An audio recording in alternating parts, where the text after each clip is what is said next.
여러분, 안녕하세요. 오늘 제가 들려드릴 이야기는 제 인생에서 가장 힘들었던, 그러면서도 가장 많은 것을 깨닫게 해준 시간에 관한 것입니다.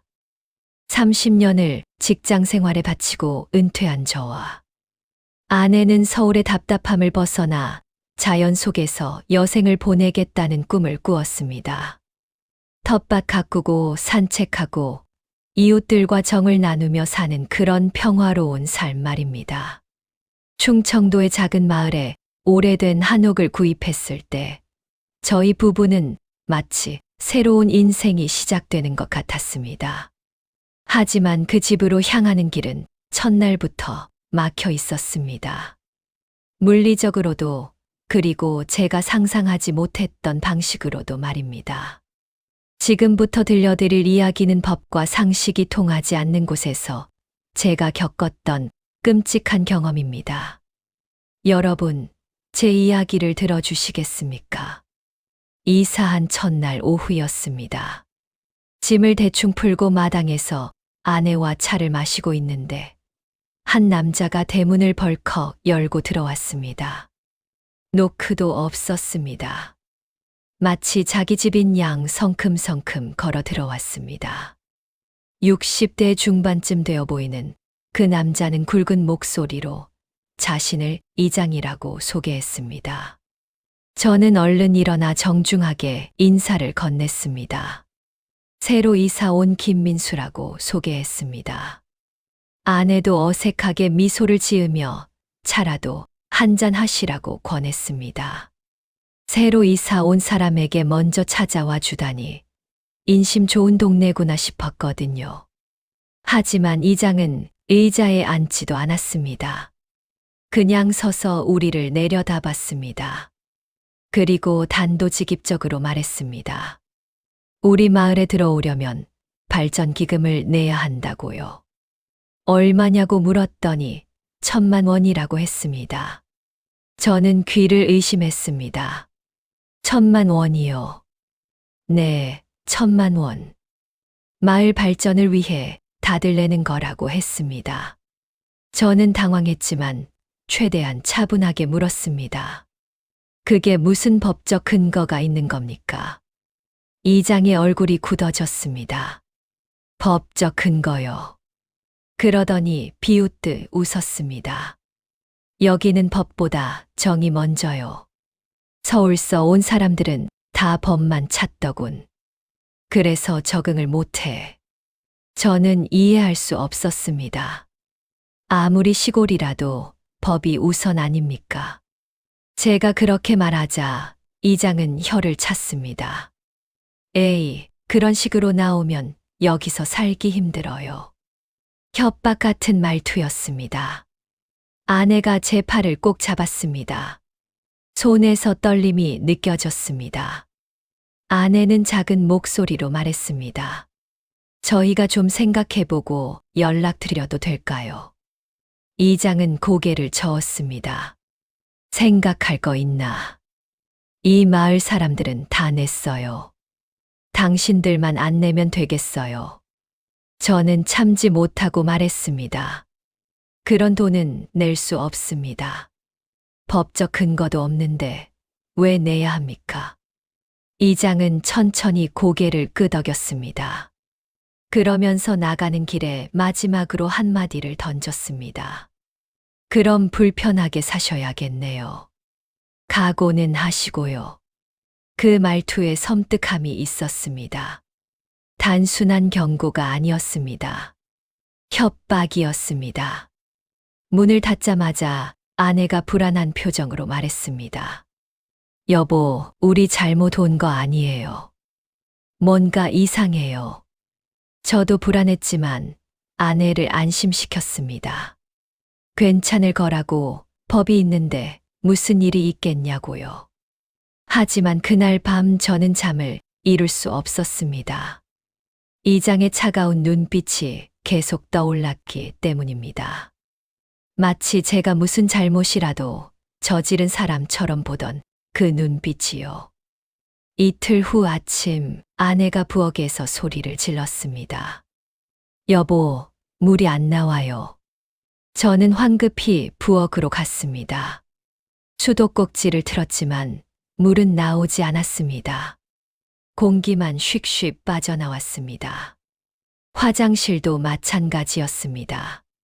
처음에는 단순한 고장이라고 생각했습니다. 관할 수도사업소에 전화를 걸었고 점검 기사가 오전 11시쯤 왔습니다. 기사는 배관을 확인하더니 난처한 표정을 지었습니다. 이거 일부러 막은 거예요. 무슨 말씀이세요? 기사는 파이프 안쪽을 손전등으로 비춰 보였습니다. 여기 보세요. 돌멩이랑 비닐이 끼워져 있어요. 이건 자연적으로 생긴 게 아니에요. 누가 고의로 한 거예요. 저는 충격을 받았습니다. 누가 이런 짓을 합니까? 기사는 고개를 저으며 아무 말도 하지 않았습니다. 다만 눈빛으로 뭔가를 말하고 있었습니다. 혹시 마을에서 무슨 일 있었어요? 조심하세요. 수리를 마치고 기사가 떠난 후 저는 곧바로 마을 회관으로 향했습니다.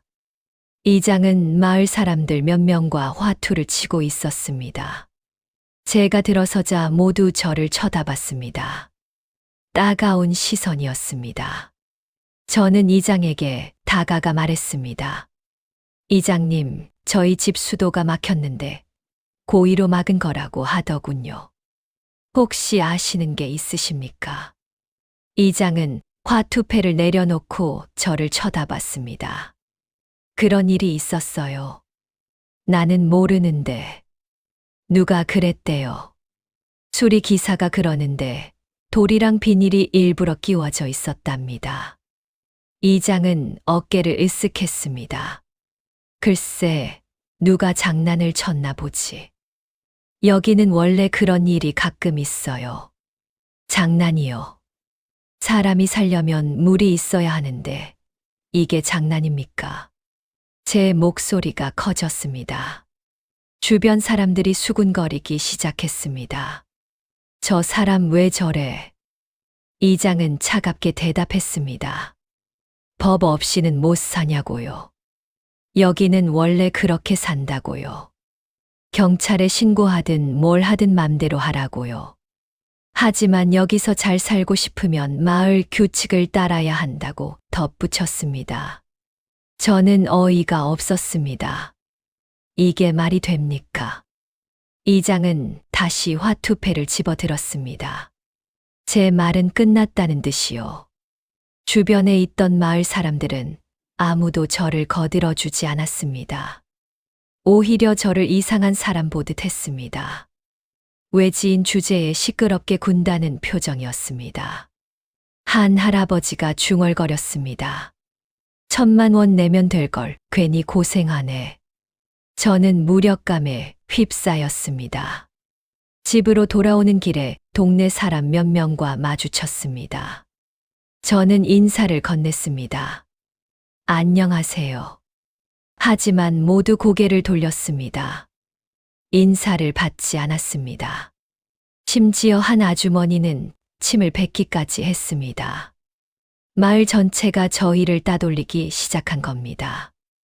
아내는 그날 저녁 내내 울었습니다. 이럴 줄 알았으면 오지 말 걸 그랬다고요. 서울이 답답해도 이것보단 나았다고요. 저는 아내를 달랠 말이 없었습니다. 저도 후회하기 시작했으니까요. 그 다음 날부터 이상한 일들이 계속되었습니다. 새벽에 아내가 비명을 질렀습니다. 여보, 이것 좀 봐요. 마당에 나가보니 음식 쓰레기가 여기저기 흩어져 있었습니다. 생선 머리, 썩은 과일, 김치 찌꺼기. 악취가 진동했습니다. 처음에는 동물이 뒤진 줄 알았습니다. 개나 고양이가 쓰레기 봉투를 찢었나 싶었습니다. 하지만 우리 집에는 쓰레기를 내놓지 않았습니다. 둘째 날도 똑같았습니다. 새벽에 마당에 나가니 또 쓰레기가 버려져 있었습니다. 이번에는 양이 더 많았습니다. 셋째 날, 넷째 날도 계속되었습니다. 다섯째 되던 날 아침, 저는 쓰레기를 자세히 살펴봤습니다. 그리고 담배꽁초와 소주병을 발견했습니다. 동물이 담배를 피우지는 않습니다. 사람이 고의로 버린 거였습니다. 저는 견딜 수 없었습니다. 읍내 철물점에 가서 CCTV 2대를 샀습니다. 20만 원이 넘는 돈이었지만 어쩔 수 없었습니다. 오후에 사다리를 놓고 설치하려는데 담장 너머로 목소리가 들렸습니다. 뭐 하시는 거요? 놀라서 보니 이장이었습니다. 언제 왔는지도 모르게 갑자기 나타났습니다. CCTV 설치하려고요. 제가 대답했습니다. 이장은 인상을 찌푸렸습니다. 여기서는 그런 거 필요 없소. 이웃끼리 믿고 사는 곳인데 카메라가 웬 말이오. 그러면서 이상한 눈빛으로 저를 봤습니다. 혹시 우리를 의심하는 거요? 저는 단호하게 말했습니다. 매일 아침 쓰레기가 버려집니다. 누가 하는 건지 알아야 하지 않겠습니까? 이장은 콧방귀를 뀌었습니다. 글쎄요. 개나 고양이가 뒤진 거 아니겠소. CCTV 달아봐야 소용없을 텐데. 그리고는 천천히 돌아섰습니다. 나가면서 중얼거렸습니다. 불편하게 사시네. 그 말이 제 등을 찔렀습니다. 저는 이를 악물고 CCTV를 설치했습니다. 그날 밤부터 아내는 잠을 제대로 자지 못했습니다. 작은 소리에도 깜짝깜짝 놀랐습니다. 여보, 지금 뭔 소리 안 들렸어요? 혹시 누가 집에 들어오는 건 아닐까? 더 큰 일을 당하는 건 아닐까? 불안해했습니다. 저도 마찬가지였습니다. 밤마다 창문으로 마당을 지켜봤습니다. 손에 골프채를 들고요. 평화를 찾아 온 시골집이 감옥처럼 느껴졌습니다.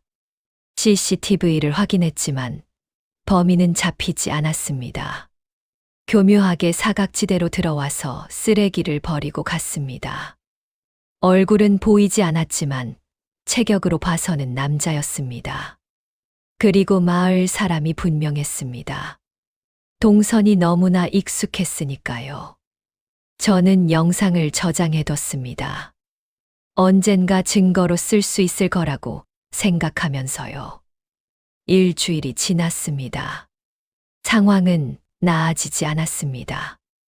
아내가 제안했습니다. 여보, 이삿떡을 돌리는 게 어때요? 우리가 먼저 손을 내밀면 마음이 풀릴지도 몰라요. 저는 내키지 않았습니다. 저희가 왜 굴복해야 하는지 이해할 수 없었습니다. 하지만 아내의 얼굴을 보니 마음이 약해졌습니다. 아내는 매일 울었고 밤에는 악몽을 꿨습니다. 알았어요. 떡을 돌려봅시다. 읍내 떡집에서 50개를 주문했습니다. 한 상자에 2만 원, 100만 원이 들었습니다. 마을이 작아서 충분한 양이었습니다. 토요일 오전 9시 저희는 정장을 차려입고 떡 상자를 들고 출발했습니다. 첫 인상이 중요하다고 생각했습니다. 공손하게, 겸손하게 다가가면 달라질 거라고 믿었습니다. 첫 번째 집을 방문했습니다. 대문을 두드렸습니다. 안녕하세요. 새로 이사 온 김민수입니다. 노인이 문을 열었습니다. 저희는 밝게 웃으며 떡 상자를 내밀었습니다. 인사드리려고 떡을 준비했습니다. 받아주세요. 노인은 떡을 보자마자 손을 내저었습니다. 우리는 안 먹어요. 문이 닫혔습니다. 쾅 소리가 났습니다. 당황했지만 다음 집으로 갔습니다. 두 번째 집. 중년 여자가 나왔습니다. 저희가 인사를 하자 여자는 문틈으로 얼굴만 내밀었습니다. 떡을 내밀자 차갑게 말했습니다. 필요 없어요. 우리 집은 괜찮아요. 그리고 문을 닫았습니다. 세 번째 집은 아예 문을 열지 않았습니다. 인기척이 분명히 있었습니다. 안에서 TV 소리가 들렸고 그림자도 보였습니다. 하지만 벨을 아무리 눌러도 대답이 없었습니다. 10집을 돌았지만 결과는 똑같았습니다. 모두가 떡을 거절했습니다. 어떤 집에서는 대놓고 비웃기까지 했습니다. 한 아저씨가 코웃음을 치며 말했습니다. 이장님한테 잘 보여야 떡을 받지. 우리가 왜 당신네 떡을 받아? 가져가소. 또 다른 집에서는 할머니가 침을 뱉으며 말했습니다. 돈도 안 내면서 떡으로 무마하려고. 얼굴이 두껍네. 저는 그제야 깨달았습니다. 이 마을 전체가 이장의 통제 아래 있다는 걸요. 돈을 내지 않으면 사람 취급도 받지 못하는 구조였습니다. 20집을 돌았을 때 아내가 길 한가운데서 주저앉았습니다. 무릎이 풀린 겁니다. 떡 상자들이 발밑에 널브러져 있었습니다. 아내는 소리 없이 울었습니다. 눈물이 멈추지 않았습니다. 저는 아내를 부축해 일으켰습니다. 괜찮아요. 우리 집으로 돌아가요. 아내가 떨리는 목소리로 말했습니다. 여보, 여긴 사람이 사는 데가 아니에요. 사람들이 사는 데가 아니라고요. 저도 같은 생각이었습니다. 하지만 우리가 먼저 굴복할 수는 없었습니다. 아직은요. 집으로 돌아오는 길에 아이들이 저희를 보고 손가락질했습니다. 저 사람들 떡 안 받는데 이상한 사람들이래. 어른들이 하는 말을 그대로 따라하는 모습이 더 슬펐습니다. 순수한 아이들까지 이렇게 변하는 마을이었습니다. 집에 돌아와서 남은 떡을 보니 마음이 무너졌습니다. 50개 중 하나도 전하지 못했으니까요. 견디다 못해 저는 마을회의에 참석하기로 했습니다. 매달 첫째 주 일요일 오전 10시에 마을회관에서 열린다는 걸 알게 됐거든요. 공식적인 자리에서 문제를 제기하면 뭔가 달라질 거라고 생각했습니다. 민주적인 절차를 밟으면 이해해 줄 거라고요. 순진했습니다. 회의 당일 마을 사람들이 30여 명 모였습니다. 대부분 50대 이상이었습니다. 저는 뒤쪽에 조용히 앉았습니다. 회의는 일상적인 안건들로 진행되었습니다. 마을 청소, 경로잔치 준비, 도로 보수. 1시간쯤 지났을 때 저는 손을 들었습니다. 이장이 쟤를 보고 인상을 찌푸렸습니다. 뭐요? 발언하고 싶은데 시간을 좀 주시겠습니까? 이장은 못마땅한 표정으로 허락했습니다. 짧게 하시오. 저는 자리에서 일어났습니다. 심장이 두근거렸지만 침착하게 말했습니다. 저는 한 달 전에 이사 온 김민수입니다. 그동안 이 마을에서 겪은 일들을 말씀드리고 싶습니다. 그리고 차근차근 설명했습니다. 이장이 처음 와서 1,000만 원을 요구한 일, 수도가 고의로 막힌 일, 매일 쓰레기가 버려지는 일, 이사 떡을 받지 않는 따돌림, 모두 사실이었습니다. 말을 마치자 회관이 조용해졌습니다. 잠깐의 침묵이었습니다. 그리고 누군가 웃음을 터뜨렸습니다. 푸하하. 그러자 여기저기서 웃음소리가 터져 나왔습니다. 저는 당황했습니다. 이게 왜 웃긴 겁니까? 이장이 손을 들어 사람들을 조용히 시켰습니다. 그리고 비아냥거렸습니다. 서울서 온 사람답게 법만 찾지 말고 정을 좀 찾아보시오. 여기는 옛날부터 그렇게 해왔소. 발전기금은 우리의 전통이요. 한 할머니가 거들었습니다. 우리는 다 냈는데 왜 당신만 안 내려고 하냐고요. 내 아들도 냈고 며느리도 냈는데. 저는 억울했습니다. 그게 잘못된 관습이라고 누군가는 바로잡아야 한다고 말했습니다. 법적 근거가 없는 돈을 왜 내야 하냐고요. 한 아저씨가 비웃었습니다. 법 하는데 여기는 법보다 사람이 먼저요. 서울 가서 사시오. 하지만 아무도 제 편이 되어주지 않았습니다. 오히려 저를 마을의 평화를 깨는 사람으로 몰았습니다. 한 중년 여자가 말했습니다. 우리는 잘 살았는데 당신 때문에 분위기가 이상해졌어요. 저는 끝까지 말했습니다. 그럼 저는 법적으로 대응하겠습니다. 이 모든 일들을 고소하겠습니다. 이장이 차갑게 웃었습니다. 해보시오. 좋아요. 그러나 여기서 살려면 각오는 하시오. 법으로 이긴다고 해서 여기서 편하게 살 수 있는 건 아니니까. 회의가 끝나고 집으로 돌아오는데 뒤에서 수군거리는 소리가 들렸습니다. 저 사람들 곧 후회할 거야. 여기서 버틸 수 있을지 두고 보자고요. 참 무섭더군요. 그 다음 주 월요일 아침이었습니다. 장을 보러 나가려고 차에 시동을 걸었습니다. 그런데 진입로가 이상했습니다. 뭔가 보였습니다. 가까이 가보니 트랙터가 길 한가운데 세워져 있었습니다. 그것도 비스듬하게요. 차가 절대 지나갈 수 없는 각도였습니다. 그뿐만이 아니었습니다. 트랙터 주변으로 돌무더기가 쌓여 있었습니다. 큰 돌들이었습니다. 사람 힘으로는 옮길 수 없는 크기였습니다. 저는 곧장 마을회관으로 갔습니다. 이장은 마당에서 담배를 피우고 있었습니다. 제가 다가가자 태연하게 물었습니다. 무슨 일이오? 저는 참고 있던 분노를 터뜨렸습니다. 우리 집 앞길을 왜 막았습니까? 이장은 담배 연기를 내뿜으며 말했습니다. 아, 그 길 말이오. 저는 고개를 끄덕였습니다. 이장은 천천히 말했습니다. 그 길은 사유지요. 마을 공동 소유라서 마을 사람들만 쓸 수 있소. 제가 따졌습니다. 무슨 소리입니까? 집을 살 때 그 길을 통해서 들어가는 게 당연하다고 했잖습니까?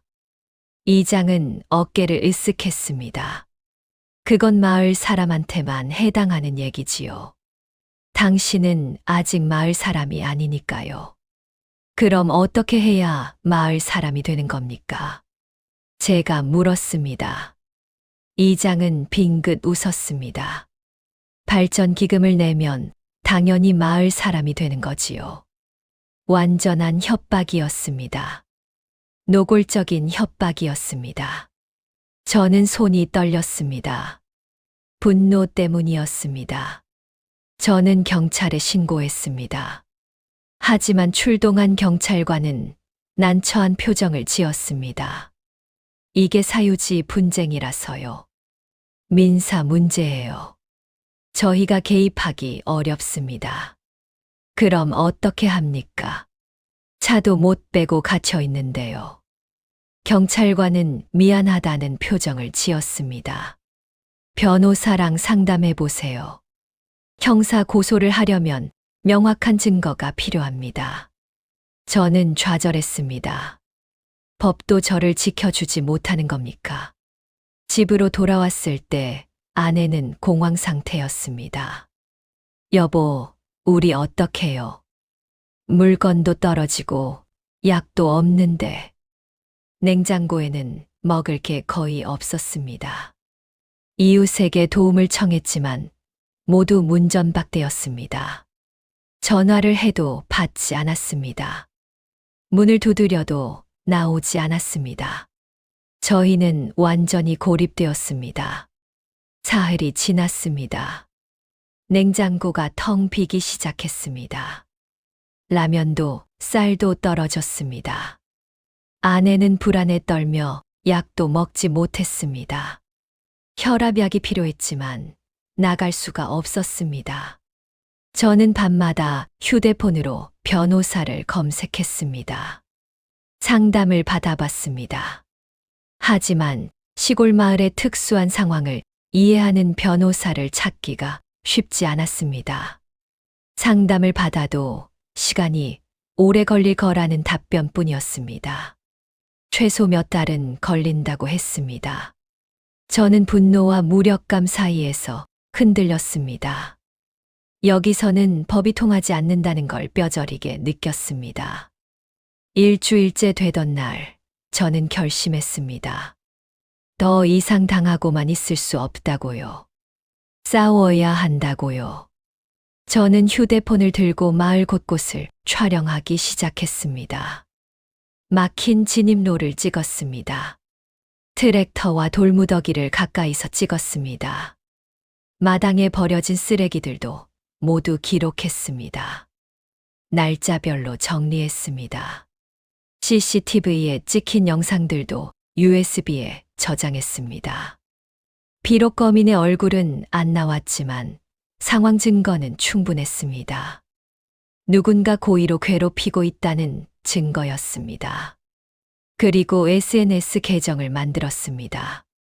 평소에는 SNS를 안 했지만 이번만큼은 필요했습니다. 계정 이름은 시골의 진실이라고 지었습니다. 첫 게시물을 올렸습니다. 제목은 법이 통하지 않는 마을이었습니다. 그동안의 일들을 상세하게 썼습니다. 이장의 발전 기금 요구, 수도 방해, 쓰레기 투기, 따돌림, 진입로 봉쇄, 모두 사실이었습니다. 사진과 영상을 첨부했습니다. 저작권 침해가 아니라 저의 경험을 담은 다큐멘터리였습니다. 반응은 폭발적이었습니다. 하루 만에 조회수가 10만을 넘었습니다. 공유수가 수천 개였습니다. 댓글에는 분노와 응원이 가득했습니다. 이런 마을이 아직도 있다니. 꼭 이기세요. 응원합니다. 법적 대응하세요. 증거를 모아서 고소하세요. 저는 댓글 하나하나를 읽으며 힘을 얻었습니다. 제가 혼자가 아니라는 걸 깨달았습니다. 이틀 후 언론사에서 연락이 왔습니다. 방송국 기자였습니다. 인터뷰를 하고 싶다고 했습니다. 저는 흔쾌히 수락했습니다. 기자와 촬영팀이 마을로 왔습니다. 저는 카메라 앞에 섰습니다. 떨렸지만 또박또박 말했습니다. 법이 통하지 않는 곳에서 겪은 저의 이야기를요. 이장의 불법 행위를요. 마을 전체의 집단 따돌림을요. 촬영 중에 이장이 나타났습니다. 뭐 하는 짓들이야. 여기서 당장 나가. 하지만 기자가 막았습니다. 저희는 취재 중입니다. 방해하시면 안 됩니다. 이장은 얼굴이 빨개졌습니다. 당신들 고소할 거야. 하지만 기자는 침착했습니다. 저희는 사실만 보도합니다. 문제 있으시면 정정보도 요청하세요. 방송이 나갔습니다. 저녁 뉴스였습니다. 시골 마을의 불법 관행이라는 제목이었습니다. 반응은 엄청났습니다. 시청자 게시판에 항의 글이 쏟아졌습니다. 구청과 경찰에 민원이 들어갔습니다. 상황이 급변하기 시작했습니다. 이틀 후 구청에서 조사팀이 나왔습니다. 공무원 5명이 왔습니다. 발전기금의 법적 근거를 따졌습니다. 이장은 마을 규약이라고 우겼습니다. 하지만 공무원은 고개를 저었습니다. 마을 규약이라도 법을 위반하면 안 됩니다. 이건 명백한 강요죄에 해당합니다. 진입로도 조사했습니다. 토지대장을 확인했습니다. 알고 보니 그 길은 30년 전에 공용도로로 지정된 곳이었습니다. 이장이 거짓말을 한 겁니다. 사유지가 아니었습니다. 공무원이 이장에게 경고했습니다. 즉시 진입로를 열지 않으면 강제 집행하겠습니다. 이장은 버텼습니다. 나는 잘못한 게 없어. 하지만 사흘 후 경찰이 다시 왔습니다. 이번에는 형사들이었습니다. 이장을 조사하러 온 거였습니다. 이장은 발악했습니다. 내가 뭘 잘못했어. 나는 이 마을을 위해 일했다고. 내가 이 마을의 왕이야. 소리를 질렀습니다. 그러더니 갑자기 트랙터에 올라탔습니다. 시동을 걸었습니다. 그리고 저희 집으로 돌진하려 했습니다. 다행히 경찰이 제지했습니다. 2명의 경찰관이 트랙터에 올라가 이장을 끌어내렸습니다. 이장은 그 자리에서 체포되었습니다. 업무방해, 협박, 재물손괴, 특수 폭행 미수. 죄목이 여러 개였습니다. 수갑이 채워졌습니다. 이장은 끌려가면서도 소리쳤습니다. 내가 뭘 잘못했어. 다들 그렇게 살았잖아. 하지만 아무도 대답하지 않았습니다. 마을 사람들은 멀찍이 서서 지켜만 봤습니다. 그렇게 석 달이 흘렀습니다. 계절이 바뀌었습니다. 법원은 이장에게 징역 1년 6개월을 선고했습니다. 집행유예는 없었습니다. 실형이었습니다. 발전기금은 불법으로 판결났습니다. 사기와 공갈에 해당한다고 했습니다. 이미 낸 사람들에게는 환불 조치가 취해졌습니다. 구청이 나서서 처리했습니다. 30가구가 돈을 돌려받았습니다. 많게는 1,000만 원, 적게는 200만 원이었습니다. 진입로는 정식으로 공용도로임이 확인되었습니다. 도로명까지 붙었습니다. 이제 아무도 막을 수 없는 길이었습니다. 트랙터와 돌무더기는 치워졌습니다. 길은 깨끗해졌습니다. 마을은 조용해졌습니다. 이장이 사라지자 사람들의 태도도 조금씩 변했습니다. 어떤 이는 저를 찾아와 미안하다고 사과했습니다. 저도 당하기 싫어서 따랐을 뿐이라고 했습니다. 용서해달라고 했습니다. 어떤 이는 모른 척 했습니다. 마주쳐도 고개를 돌렸습니다. 어떤 이는 여전히 저를 원망했습니다. 당신 때문에 마을이 망가졌다고 했습니다. 하지만 저희 부부의 마음은 이미 결정되어 있었습니다. 떠나기로요. 아내와 상의했습니다. 여보, 우리 서울로 돌아가요. 여기는 이제 의미가 없어요. 아내도 고개를 끄덕였습니다. 길은 열렸지만 마음은 닫혀버렸어요. 이곳에서 보낸 시간은 상처로만 남았어요. 집을 정리하기 시작했습니다. 부동산에 매물로 내놨습니다. 생각보다 빨리 팔렸습니다. 서울에서 전원 생활을 꿈꾸는 젊은 부부가 샀습니다. 저는 그 부부에게 솔직하게 말했습니다. 이 마을의 역사를요. 있었던 일들을요. 부부는 고개를 끄덕였습니다. 괜찮아요. 이제는 달라졌다면서요. 짐을 싸는 날, 한 할머니가 찾아왔습니다. 70이 넘어 보이는 분이었습니다. 할머니는 떨리는 목소리로 말했습니다. 사실 저도 이장한테 당한 적이 있어요. 10년 전에 아들이 이사 왔을 때도 돈을 냈어요. 안 내면 못 산다고 해서요. 하지만 무섭고 외로워서 말을 못 했어요. 당신들이 용기를 내줘서 고마워요. 저는 할머니의 손을 잡았습니다. 주름진 손이었습니다. 그리고 말했습니다. 이제는 할머니도 당당하게 사세요.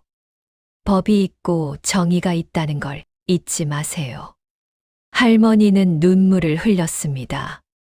고맙습니다. 정말 고맙습니다. 집을 나서는 날 뒤돌아보니 그 한옥이 쓸쓸해 보였습니다. 아름다운 집이었습니다. 마당도 기와도 정원도 멋있었습니다. 하지만 아름다운 기억은 없었습니다. 차를 몰고 마을을 빠져나왔습니다. 100미러로 마을이 멀어지는 걸 봤습니다. 저는 생각했습니다.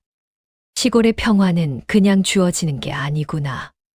사람들의 상식과 양심 위에 세워져야 하는 거구나. 그리고 누군가는 잘못된 것에 맞서야 한다는 것도요. 힘들었지만 후회는 없었습니다. 저는 옳은 일을 했으니까요. 여러분, 저희 부부는 다시 서울로 돌아왔습니다. 작은 아파트지만 평화롭습니다. 베란다에는 화분 하나가 있습니다. 그 안에는 그날 막혔던 길가에서 가져온 잡초 씨앗이 심겨 있습니다. 이상하게 들리시겠지만 저에게는 의미가 있습니다. 그 잡초는 온갖 방해에도 불구하고 자라났으니까요. 저희처럼 말입니다. 아내와 저는 가끔 그때를 이야기합니다. 우리가 잘못한 건 없었다고요. 잘못된 건 상식이 없는 세상이었다고요. 얼마 전 그 마을 소식을 들었습니다. 새 이장이 선출되었고 마을 규약이 바뀌었다고 합니다. 발전기금 같은 불법 관행은 사라졌다고요. 작은 변화지만 저는 기뻤습니다. 제가 겪은 고통이 헛되지 않았다는 증거니까요. 여러분, 세상에는 아직도 법과 상식이 통하지 않는 곳들이 있습니다. 하지만 누군가는 목소리를 내야 합니다. 그래야 세상이 조금씩 나아지니까요. 저의 이야기가 비슷한 상황에 놓인 분들에게 용기가 되길 바랍니다. 당신은 혼자가 아닙니다. 정의는 느리지만 반드시 옵니다. 들어주셔서 감사합니다.